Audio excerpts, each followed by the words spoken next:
Plenário do Supremo Tribunal Federal, por maioria, declarou constitucional trechos do Código Brasileiro de Aeronáutica que tratam do acesso e do uso de informações sobre investigações de acidentes aéreos.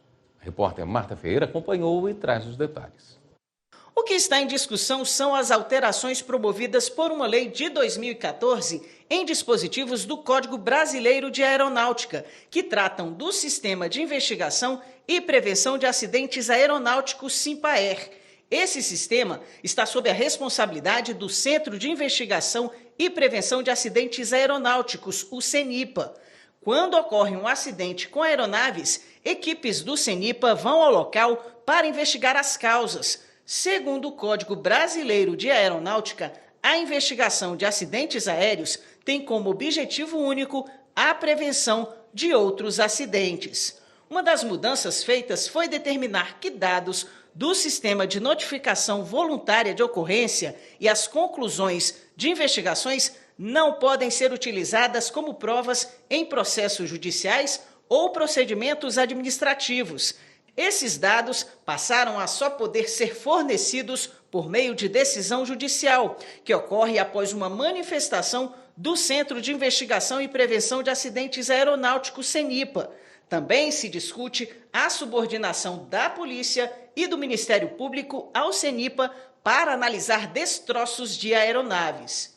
O então Procurador-Geral da República, Rodrigo Janot, ajuizou uma ação pedindo que o Supremo invalide a proibição do uso do conteúdo das apurações do SINPAER como provas em processos judiciais e a necessidade de autorização judicial para acesso a informações que deveriam estar disponíveis para outros órgãos e entes estatais.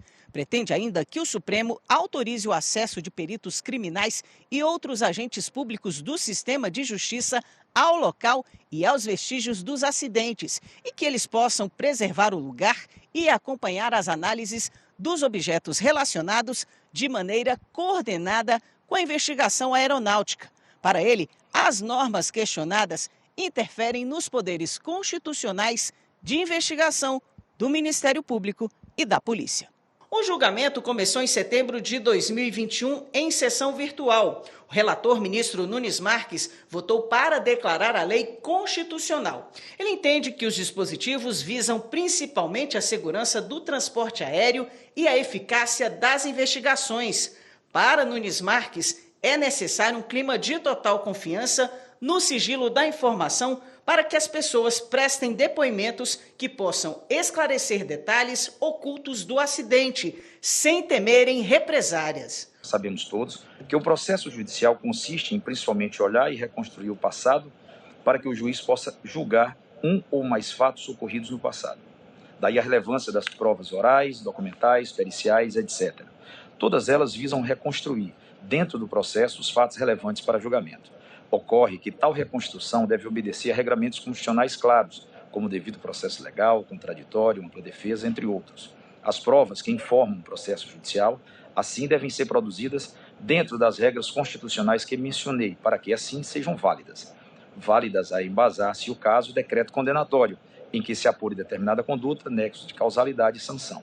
Aí nem toda prova será válida ou mesmo relevante. O julgamento foi retomado com a apresentação do voto-vista do ministro Alexandre de Moraes, destacando que a legislação em questão cumpre o regramento internacional. Assim, o ministro Alexandre de Moraes acompanhou o voto do relator. Levando em conta que todo esse sistema, a ideia é exatamente o aperfeiçoamento da segurança aeronáutica no Brasil, ao diminuir e, quiçá, um dia evitar totalmente a ocorrência de acidentes aéreos. Então, presidente, eu acompanho o eminente ministro relator, julgo improcedente o pedido, declarando a constitucionalidade dos artigos impugnados. Já o ministro Flávio Dino divergiu parcialmente do relator. Em relação aos dados de notificação voluntária de ocorrências, como há uma teleologia, um objetivo inequívoco, ou seja, se houver o acesso universal aos dados de notificação voluntária, esse sistema perecerá. Ok? É constitucional a vedação. Em relação aos demais, exatamente por serem investigações paralelas exatamente porque nós não podemos presumir que uma sabote a outra, exatamente porque se houver choque, quem dirime é o Poder Judiciário e não a lei. Há uma autoridade judicial encarregada disto, está no Código, validado neste plenário, que é o juiz de garantias, está lá, está escrito no artigo 3º-B, inciso 11, a linha D, está no Código.